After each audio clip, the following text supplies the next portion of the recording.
Olá, eu sou a Michele Soares de Lima, sou doutoranda do curso de Ecologia e Conservação da Universidade Federal de Mato Grosso do Sul e venho apresentar a minha qualificação com o trabalho intitulado Flora e Fenologia de Ecossistemas Sazonais da Borda Oeste do Pantanal, Mato Grosso do Sul. Eu sou orientanda da professora Andréa Cardoso de Araújo. Antes de começar a falar sobre as pesquisas realizadas nessa região, a borda oeste do Pantanal ela fica a oeste do Rio Paraguai e é caracterizada por morros residuais que ficam nessa área, né, de elevação a oeste do Rio Paraguai. Então, no caso, essa região ela se destaca da planície pantaneira. Então, a gente vê aqui, por exemplo, o Rio Paraguai, a área urbana de Corumbá e Ladário, e logo ao fundo esses morros. Nós temos morros de formação calcária e morros de formação ferruginosa. Então, aqui nós temos o Rabichão, o Maciço do Urucum, né, que são áreas mais próximas da região de Corumbá, o Amolar, que é uma formação residual que fica quase na fronteira do Mato Grosso, e os morros calcários, que já fazem parte da paisagem urbana de Corumbá. Então, eu vou apresentar primeiro o artigo intitulado Fenologia e Síndromes de Dispersão de Espécies Lenhosas de Fragmentos de Floresta Decídua do Pantanal de Mato Grosso do Sul, Brasil. Esse trabalho foi feito em conjunto com o professor Geraldo Alves Damasceno, do Instituto Botânica da Universidade Federal de Mato Grosso do Sul. Basicamente, fenologia. A fenologia é o estudo dos eventos de um ciclo de vida de um organismo, então, que ocorrem ao longo do tempo. Então, no caso, por exemplo, da fenologia vegetal, nós vamos estudar o aparecimento de eventos como a floração, a frutificação, a produção e a queda foliar. E no caso de animais, o aparecimento e desaparecimento desses ao longo do tempo. Estudar a fenologia permite entender como que uma comunidade se comporta, né, ao longo do tempo, a presença de disponibilidade de recursos para a fauna local e também entender como é que esses fatores, esses eventos são desencadeados, se são por fatores abióticos, como por exemplo precipitação, né, a chuva, a temperatura, ou se são os fatores bióticos que regulam esses eventos, como por exemplo a polinização e a dispersão. A fenologia ela já é estudada desde a década de 60, né? Trabalhos aí feitos principalmente nas florestas tropicais da América Central. E um dos trabalhos pioneiros foi o da professora Patrícia Morelato, da Unicamp, e realizou um estudo de matas semidecíduas na Serra do Japim, em São Paulo. Basicamente, esses estudos discorrem sobre os fatores que são desencadeadores, né, dessas fenofases, que seriam o comprimento do dia, precipitação, temperatura, e os fatores reguladores seriam fatores basicamente evolutivos, como por exemplo a herbivoria, a presença de polinizadores, dispersores ou o período mais propício para a dispersão de sementes. As matas secas ou matas sazonalmente secas, elas fazem parte de um conjunto que é denominado de diagonal seca, né? E a gente pode identificar, por exemplo, a caatinga, o cerrado e o chaco, que tem uma característica muito semelhante, que é a forte deciduidade. Essas áreas, né, essas formações vegetais, elas são caracterizadas por apresentarem durante a estação chuvosa um grande predomínio na maioria dos indivíduos com folhas, mas durante o período seco uma forte queda foliar devido ao estresse hídrico. Então, a gente pode inclusive identificar esses tipos funcionais dentro dessas formações, como por exemplo, espécies decíduas, né? Espécies que durante a época seca perdem mais de 50% da sua copa. E também tipos funcionais relacionados à sua fenologia reprodutiva, como por exemplo, espécies polinizadas por abelhas, né? beija-flores, borboletas, no caso a fenologia é a síndrome de dispersão, de polinização, e aquelas espécies que possuem uma mesma estratégia de dispersão. No caso, as espécies que possuem, por exemplo, dispersão pela gravidade, no caso das autocóricas, dispersão pelo vento, no caso das anemocóricas, ou dispersão por animais, tanto de forma interna, né, por ingestão, ou externa, carregando esses diásporos pelo corpo. Hidrocóricas não são tão comuns nesses ambientes. Então, o objetivo desse estudo foi entender como que ocorre, qual é o padrão, né, da fenologia, tanto vegetativa quanto reprodutiva, nesses ambientes, visando principalmente entender quais são essas respostas fenológicas dessas florestas, quais são os fatores que interferem ou que desencadeiam, né, as fenofases vegetativas e reprodutivas nessas áreas, e se essas respostas elas variam de acordo com as estratégias de dispersão. A nossa hipótese é que para a fenologia vegetativa você tem uma fenologia fortemente relacionada com fatores abióticos, né, fatores climáticos, como precipitação e duração do dia ou temperatura. E não haveria diferença entre os tipos florestais estudados, no caso, florestas descidas de terra baixa e submontânea. No caso da fenologia reprodutiva, por sua vez, a gente teria diferenças de acordo com os tipos funcionais. No caso, o tipo funcional aqui considerado seria síndrome de dispersão, uma vez que essas espécies estão sob forte controle endógeno.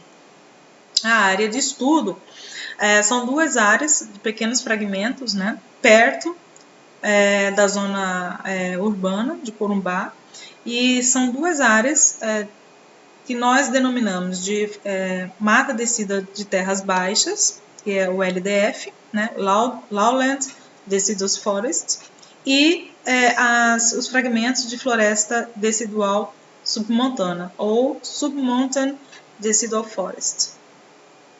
Essa região ela fica perto da fronteira da Bolívia, fronteira seca, né? Então aqui nós temos as áreas. Essas áreas de estudo elas ficam ao lado da rodovia Ramon Gomes, né? E a temperatura média dessa região é mais ou menos de 25 graus centígrados, mas pode chegar até 40 graus centígrados nos períodos mais quentes. A precipitação é em média de 1.070 milímetros ao ano, mas a gente observa que no período mais seco tem uma redução de quase 70%, né, da precipitação. E a estação chuvosa ela é caracterizada de novembro a março, e a estação seca de maio a setembro. Nós colocamos os meses de abril e outubro como os meses de transição entre as estações. Coleta dos dados. A área de amostragem compreendeu 20 pontos, né, para cada tipo florestal, totalizando 5 quilômetros de amostragem, e para cada intervalo de trilha, né, são 4 metros de largura. Entre os pontos, nós alocamos pontos distantes 100 metros um do outro. Selecionamos indivíduos lenhosos, árvores e arbustos com circunferência à altura do peito de 15 centímetros, maior ou igual a 15 centímetros. O período de estudo compreendeu de fevereiro de 2005 a janeiro de 2006. E todas as espécies elas foram identificadas utilizando literatura disponível e também dados contidos no ReFlora. E todos eles foram submetidos também para atualização de acordo com o APG 4 2016. A análise dos dados. Nós analisamos as fenofases brotofoliar e queda foliar, no caso das fenofases vegetativas, e a fenofase reprodutiva foi botão floral, floriantese, flores abertas, né, frutos imaturos e frutos maduros. Em relação à análise dos dados fenológicos, nós fizemos 4 análises. O índice de Fournier, que é medindo a abundância da fenofase em 5 classes, né, de 0 a 4, em porcentagem. Então, de 0 seria totalmente ausente, classe 1 seria de 1 a 25%, classe 2 de 26% a 50% e assim por diante. O índice de atividade, que é simplesmente a presença e a ausência da fenofase, né, se ela está presente ou não, e tem como objetivo medir a sincronia. No caso da sincronia, a gente classificou os indivíduos assincrônicos, se, por exemplo, foi menos de 20% dos indivíduos ou espécies, né, apresentaram a fenofase, discretamente síncronos, quando de 20% a 60% dos indivíduos ou espécies apresentaram a fenofase, e altamente síncronos, quando mais de 60% das espécies ou indivíduos apresentaram a fenofase. Após a coleta desses dados, nós também fizemos análise circular utilizando os dados de espécies e transformamos os meses em ângulos de 0, no caso de janeiro, a 330 para dezembro, então com intervalo de 30 graus. As métricas que foram calculadas para análise circular foram o ângulo médio, que indica a data média da ocorrência dessa fenofase, né? O desvio padrão dessa ocorrência e o comprimento do vetor. Esse vetor, que é o vetor R, ele indica a concentração desses dados fenológicos em torno da data média. Se caso esse valor do R for zero, perto de zero, menor a sazonalidade. Quanto mais perto de 1, maior a sazonalidade. Se caso, através, né, do teste de Rayleigh, nós medimos a significância do ângulo médio, e se caso o P foi significativo e o vetor R foi maior que 0,2, nós submetemos para análise de teste Watson-Williams, que é o teste F, que a gente vai comparar as médias, né, entre as áreas ou por grupos funcionais. E para analisar se essas fenofases tiveram relação com os fatores abióticos, nós submetemos a uma análise de regressão linear múltipla através do método de Akaike, que é um método que ele faz uma análise de critério, escolhendo os melhores modelos que explicam os dados.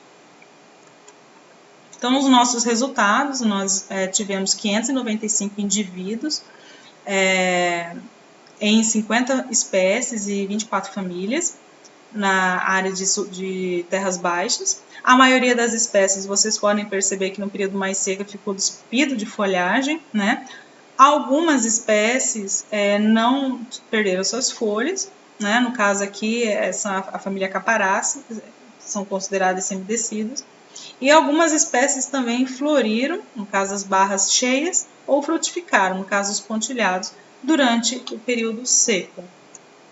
Aqui o mesmo caso para as espécies de florestas montanas, com 297 indivíduos e 40 espécies. A mesma situação para essa área. Então, o mesmo padrão, né? Uma coisa interessante de se observar é que algumas espécies apresentaram algumas adaptações. Por exemplo, as espécies que perderam as folhas, mas ao mesmo tempo começaram a produzir brotos foliares durante o período seco e ainda floriram, elas tinham adaptações para o estresse hídrico. No caso, o Jacarate corumbensis, ela perdia folhas, mas produzia folhas e ainda floresceu. No caso de outras espécies, como por exemplo a barriguda, a Ceiba pubiflora, e a paineira, Pseudobombus marginato, eles perderam totalmente as suas folhas e logo em seguida entraram em período de floração. Então, essas adaptações de caule ou presença de xilopódio, na verdade, é uma forma de adaptação ao estresse hídrico, porque as espécies elas acabam competindo por recurso, que é escasso, né? Então, elas podem se mobilizar unicamente para uma fenofase. Essa situação é bastante comum em algumas famílias, que são bastante proeminentes nesse tipo de vegetação, como, por exemplo, família Anacardiaceae, Burseraceae, Caricaceae, Euphorbiaceae, Malvaceae e Fabaceae. Em relação aos dados De fenologia vegetativa, a gente percebe que houve uma enorme sincronia, né, mais de 80%, tanto para a produção de botões foliares, como para a queda foliar, né, que foi bastante acentuado no período mais seco do ano, já no finalzinho, né, do período seco, em setembro, e tanto para floresta de terras baixas como submontana. E isso tanto para nível de espécie quanto para nível individual. Já para o índice de abundância, né, a quantidade de órgãos sendo produzidos, a gente teve a mesma situação para a queda foliar, mas o brotamento foi pouco sincrônico, né? Foi discretamente sincrônico. Aqui a gente pode verificar que teve alguns padrões de atividade foliar. Por exemplo, algumas espécies que floriram nas primeiras chuvas de verão, como por exemplo a cosmo, a amburana, né, o ipê. Algumas plantas que produziram e ao mesmo tempo tiveram queda foliar, né, concomitante, é o caso das espécies semidecidas, no Acaparás. Algumas espécies que tiveram maior atividade foliar após o equinócio da primavera, ou seja, mais perto já quase no auge da estação chuvosa, né, como por exemplo córdia, aroeira, cedros, né, e espécies que também tiveram produção maior nesse período chuvoso, mas e que tinham caule suculento, como por exemplo as paineiras e as barrigudas. E o quarto padrão é as espécies que brotaram logo no início das chuvas em setembro, que foi a maioria. Isso corrobora alguns dados indicados por Borchet, né? Foi um dos pesquisadores que trabalha bastante com a parte de fisiologia de matas secas. Em relação à fenologia reprodutiva de botões e flores, nós tivemos uma baixa sincronia ou assincronia, né? Diferente de alguns estudos que indicam uma sincronia bastante acentuada na floração e frutificação, principalmente no período seco, né? Então diferiu. Isso, na verdade, é um padrão para as duas áreas, mas esse padrão diferiu para outras áreas em outros lugares do Brasil e do mundo. As espécies que floriram na seca, nós tivemos aqui espécies que floriram logo quando as folhas começaram a cair, no caso, Ceiba pubiflora, os ipês, né, a aroeira. Aquelas que floriram logo com a copa sem folhas, no caso a caseária, o enterolóbio, né, no caso a orelha de macaco, eritroxila, guapira, e que floriram com a copa com folhas, Comiflora leptoflores e Jacarate corumbensis. Foi algum dos padrões encontrados. Em relação à fenologia reprodutiva de frutos imaturos e maduros, nós tivemos uma maior produção, né, discretamente sincrônico entre as espécies e os indivíduos, mas baixa sincronia para baixa atividade para furnir, né, baixa abundância. A maioria frutificou no período mais seco do ano, e isso é explicado principalmente pela grande presença de espécies anemocóricas e autocóricas, que foi a maioria nesse estudo. Mas há também algumas espécies oocóricas que frutificaram durante o período seco, é o caso, por exemplo, do mamãozinho, jacaratiá, né? E o enterolóbio, que também é uma espécie zoocórica. Isso é interessante porque elas acabam servindo como recurso para a fauna, por ser um período bastante complicado, né? Um período estressante para a comunidade da fauna ali. E por estratégia de dispersão, a gente percebe aqui um padrão, né? Uma grande predominância, todas as espécies, basicamente, elas tiveram queda e brotamento, né, foliar no período no início na transição do período, no final do período seco, uma queda foliar acentuada no período seco, mas bem mais intensa para as espécies anemocóricas, no caso esse pontilhado cheio aqui, né, tanto para a área de floresta baixa como submontana.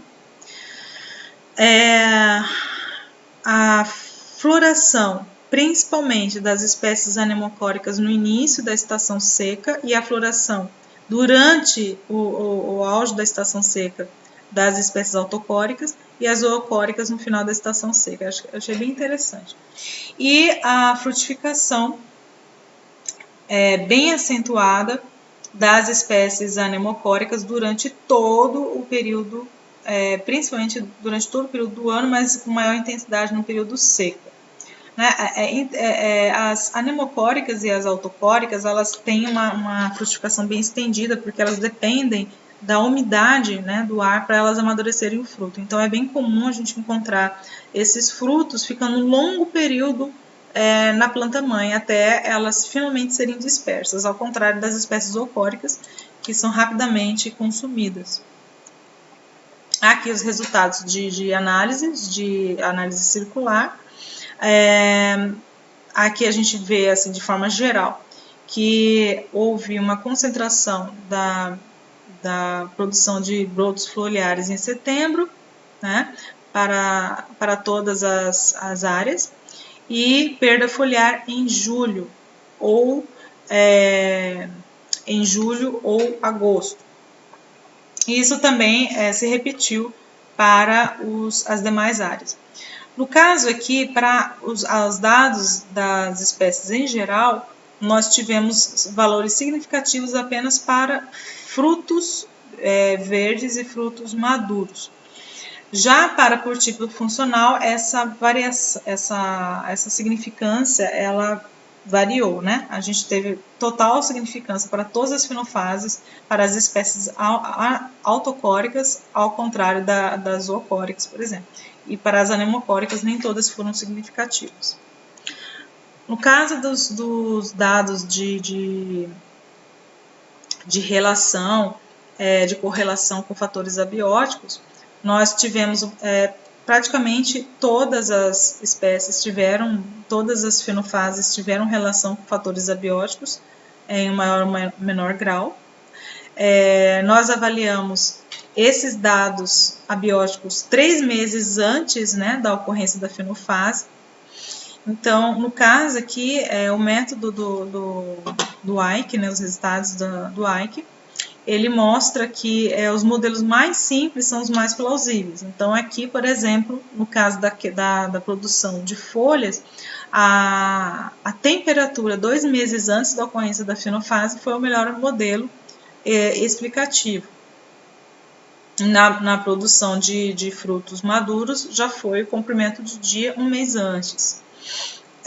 Já por tipo de dispersão, nós tivemos diversos fatores, principalmente temperatura e comprimento do dia, mais 1 mês antes, para as espécies anemocóricas, para as espécies autocóricas.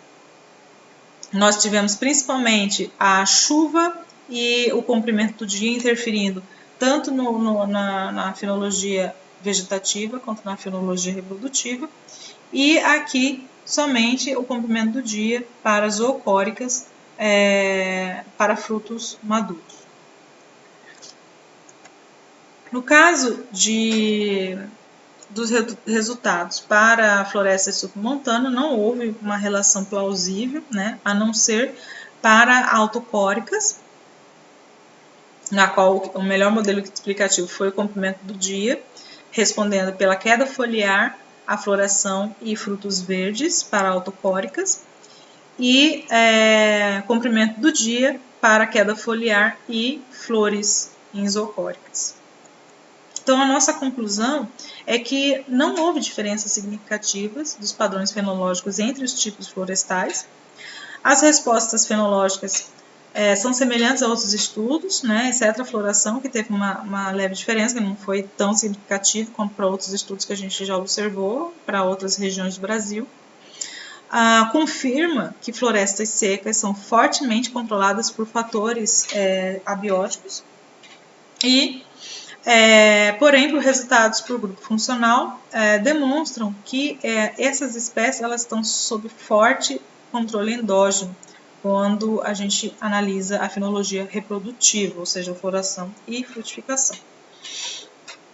Agora nós vamos para a segunda apresentação, e é sobre o artigo que faz um levantamento, ou seja, um checklist da flora de afloramentos ferruginosos do maciço do Urucum, em Corumbá, Mato Grosso do Sul. Esses afloramentos ferruginosos fazem parte de um sistema chamado Geossistemas Ferruginosos do Brasil, que nada mais são do que são agrupamentos, né, formações bastante recentes, né, período quaternário, decorrente de um período de intensa intempéries, né, que precipitaram, né, a formação desses aglomerados ferruginosos. Essas formações elas recebem diversos nomes, né, Auristone, Auricrats. Nesse trabalho, nós vamos considerar como Auristone outcrops, ou seja, afloramentos ferruginosos. Esses afloramentos, eles têm ocorrência bastante restrita no Brasil, principalmente aqui no quadrilátero ferrífero, em Minas Gerais, no Morro do Pilar, em Minas Gerais, Peixe Bravo, também em Minas Gerais, formação do Caetité, na Bahia, no sul da Bahia, em Carajás, que é uma das áreas de exploração mineral mais importantes do Brasil, no Pará, e aqui na região do Urucum, em Mato Grosso do Sul. Esses geossistemas ferruginosos, eles têm uma importância muito, muito grande por eles serem principalmente reservas de depósitos, né, aquíferos, que abastecem os rios, né, da região, os pequenos rios e córregos, por conta da própria morfologia desses conglomerados rochosos, né, que são perfurados e eles agem como esponja, permite a deposição dessa água, né, da precipitação, como se fosse uma esponja, né. Além disso, elas são regiões que são bastante ricas em áreas de sítio arqueológico. É um exemplo nosso aqui, a área dos sítios arqueológicos, né, das bancadas lateríticas. Além disso, elas são, obviamente, né, como o próprio nome diz, por elas serem ricas em minério de ferro, elas têm uma grande importância para a exploração mineral. E, além disso, elas são fontes de endemismo, por conta da diversidade, da heterogeneidade, né, existente nessas regiões, permitem a ocorrência de endemismos. Então, esses afloramentos ferruginosos são chamados aqui na região de bancadas lateríticas. Neste trabalho, nós consideramos o nome de cangas, né, para ficar mais fácil para comparações com trabalhos em outras cangas do Brasil. Então, mas localmente elas são chamadas de bancadas lateríticas. O que seriam essas bancadas? São formações de depósitos quaternários produzidas sob condições climáticas muito diferentes do que a gente está submetido hoje. Era uma época de bastante intemperismo, na qual prevaleceu um clima semiárido, sujeito a chuvas torrenciais e processos erosivos. E isso formou-se uma carapaça de ferruginosa, né, que é bem característico na região. Se alguém já visitou alguma bancada laterística, sabe como que essas formações são bem interessantes. Então, essas formações, elas são basicamente pouco estudadas, né? Há estudos florísticos e os estudos ecológicos ainda são incipientes. Os principais para a nossa região é o trabalho da professora Adriana Takahashi, que trata-se da ecologia, né, da vegetação herbácea, e também integra o livro de Geossistemas Ferruginosos do Brasil, e também o trabalho da Priscila Pessoa, que fez um trabalho de mestrado a respeito da fenologia da vegetação dessas áreas. Tem também estudos florísticos, né, com algumas espécies, como, por exemplo, o trabalho da professora Gisele Pag e colaboradores com Dica excelsa, que também é uma espécie ocorrente nessas áreas. Então, o nosso objetivo foi apresentar um checklist da flora desses ambientes, resultante de diversos esforços de coletas de diferentes autores em todas as áreas de canga do maciço do Urucum. Então, nós vamos analisar todas as coletas referentes desde a década de 90 até os dias atuais. Então, nós procedemos a uma análise das coletas, né, ocorrentes em bancos de dados, mas também nós fizemos coletas pontuais. E aqui, só para ilustrar como que são essas cangas do maciço do Urucum, a gente percebe aqui as vegetações ao redor, né, vegetações semideciduais e vegetações deciduais, vegetações de floresta sazonal, e aqui a vegetação sobre canga. Essas cangas, elas ocorrem nas regiões de drenagem do maciço, então justamente onde há a passagem, né, de córregos ou a presença de escoamento, ocorre essas cangas. Então, geralmente, as cangas, em outros lugares do Brasil, elas ocorrem nos topos de montanhas. Aqui no Urucum, elas ocorrem na base das montanhas, não é no sopé. Então, as áreas de coleta foram 10, né, espalhadas por todo o maciço. As áreas das cangas da Estrada Parque, da Fazenda Banda Alta, Fazenda Rabicho, Uruba, Monjolinho, São João, São Sebastião do Carandá, e as cangas do Parque Municipal das Piraputangas. Nesses ambientes a gente pode encontrar 3 tipos de formações vegetacionais em canga. Então, a primeira formação são aquelas vegetações que se instalam diretamente sobre a canga endurecida. Elas se espalham, né? Então, no caso aí, são aquelas vegetações rasteiras. Já o segundo tipo são as ilhas de vegetação, que é uma coisa bem característica dessas regiões, que são formadas por clones, né, de bromélias, que formam como se fossem ilhas, né, círculos de vegetação, e às vezes você pode encontrar também espécies lenhosas no interior dessas ilhas. E o terceiro ambiente que nós encontramos são as vegetações sob depressões sazonalmente inundáveis. Então, é bem comum nessas áreas, quando ocorre o período mais chuvoso do ano, você encontrar espécies que têm uma certa tolerância à água, né? Espécies aquáticas. Então, nós fizemos análise de dados, coletamos fizemos uma prospecção de todas as coletas já ocorrentes nessas áreas, fizemos o cruzamento de dados a partir de bases de dados disponíveis no CRIA, né, no caso espécies link, no herbário virtual do herbário Core, né, o herbário de Corumbá, que está disponível na base de dados do Jardim Botânico do Rio de Janeiro, e também no Reflora, cruzando dados de coleta para outras regiões.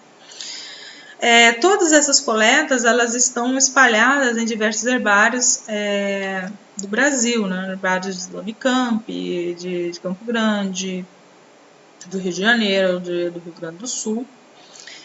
Todas as nomenclaturas elas foram conferidas de acordo com os dados recentes do APG 4, 2016.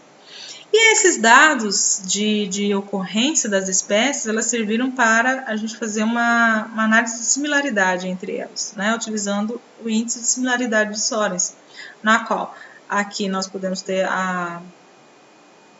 nós temos a fórmula, né, na qual o A significa o número de espécies na parcela 1, na comunidade 1, a B é o número de espécies na parcela 2, na comunidade 2, e C seria o número de de espécies comuns às duas áreas. Então, no próprio R, ele faz esse cálculo. Então, os resultados que nós encontramos foram 302 espécies distribuídas em 53 famílias botânicas e 175 gêneros. Nos estudos anteriores, no caso de Takahashi e Pessoa, nós tivemos 243 espécies. Então, em relação aos estudos anteriores para o estudo atual, nós tivemos um acréscimo aí de 24,27% de espécies. Grande parte dessas espécies se encontram nas famílias Poaceae, Fabaceae, Euphorbiaceae, Malvaceae, Ciperaceae, Convolvulaceae, Malpighiaceae e Apocinaceae, que constitui cerca de 60,6% de toda a flora. E as quatro primeiras famílias, Poaceae, Fabaceae, Euphorbiaceae e Malvaceae, foi as famílias mais ricas em gêneros. Os hábitos de crescimento mais comuns foram espécies herbáceas, isso é explicável pela quantidade bastante profícua de espécies dentro da família Poaceae e Ciperaceae, né? E no caso das suculentas, a gente não teve tanto, né, nem de suculentas nem de lianas, não há tantas espécies, mas a gente não fez essa quantificação, mas a gente percebe que elas têm uma grande abundância, né? Então elas são bastante importantes dentro dessas formações. Em relação às espécies mais vulneráveis, a gente fez uma tabela resumida aqui e encontramos 26 espécies listadas dentro dos catálogos de conservação que analisam as espécies mais ameaçadas ou vulneráveis. Nós levamos em conta dois catálogos, a da União Internacional de Conservação de Recursos Naturais, IUCN, 2018, e o Livro Vermelho da Flora do Brasil, de Martinelli Moraes, 2013. Então, dentro desses catálogos, nós tivemos 20 espécies incluídas na IUCN e 9 espécies na CN, no catálogo do Livro Vermelho da Flora do Brasil. Destaque-se aqui as espécies de Deuteroconia mesiana, Discocactus ferrícola e Gonfrena centrota, que são espécies endêmicas.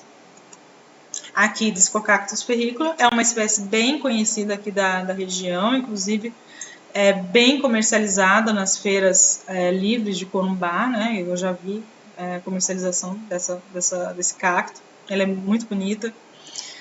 Algumas espécies aqui presentes na região, né? Cactáceas e portulacáceas, e a espécie endêmica Gonfrena centrota, que é essa espécie rasteira.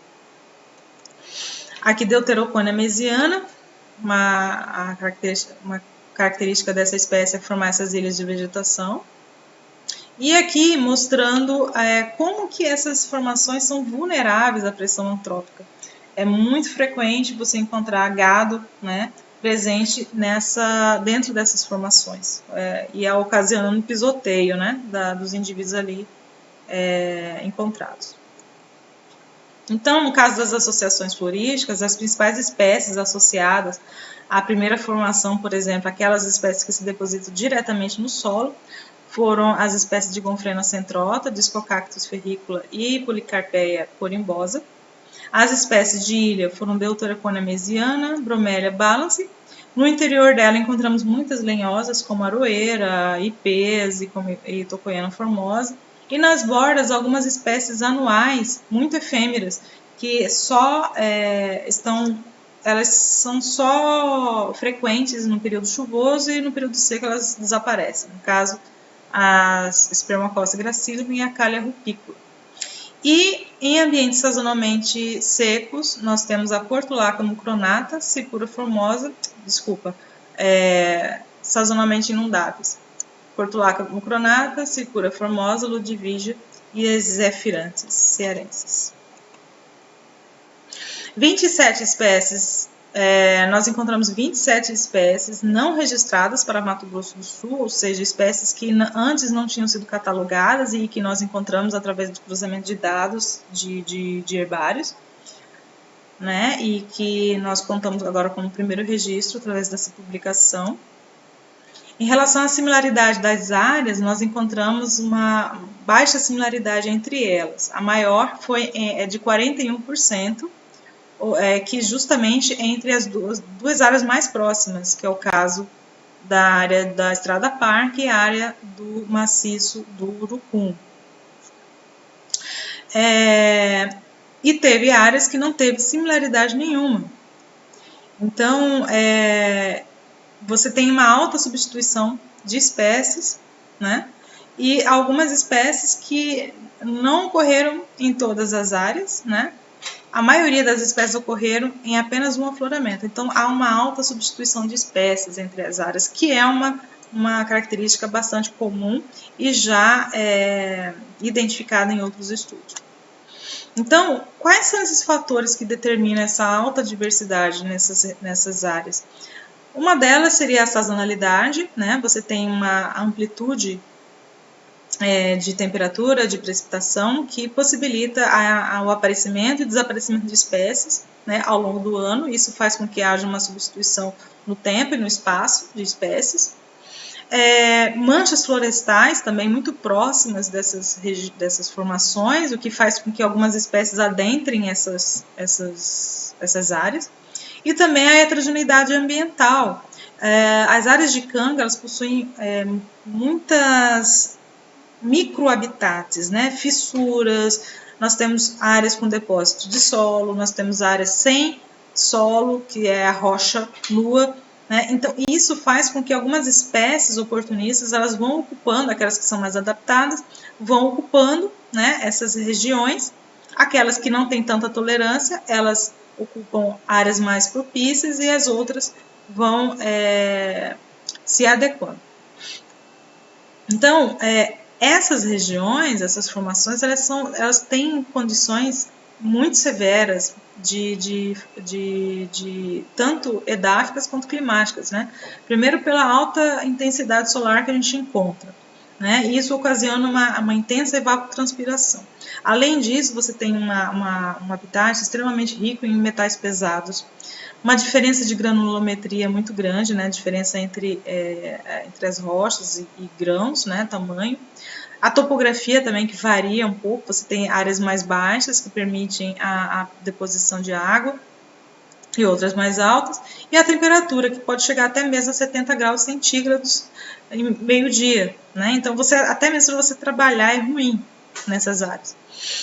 Então, muitas das espécies que nós encontramos têm características de adaptação muito interessantes, como, por exemplo, adaptações morfoanatômicas, como a suculência, a presença de xilopódios, espinhos, né, folhas em roseta, um crescimento clonal, metabolismo CAM, poiquiloidria. A poiquiloidria é a capacidade de algumas espécies de perderem água e permanecerem meio que dormentes, e nas primeiras chuvas elas se reidratam rapidamente.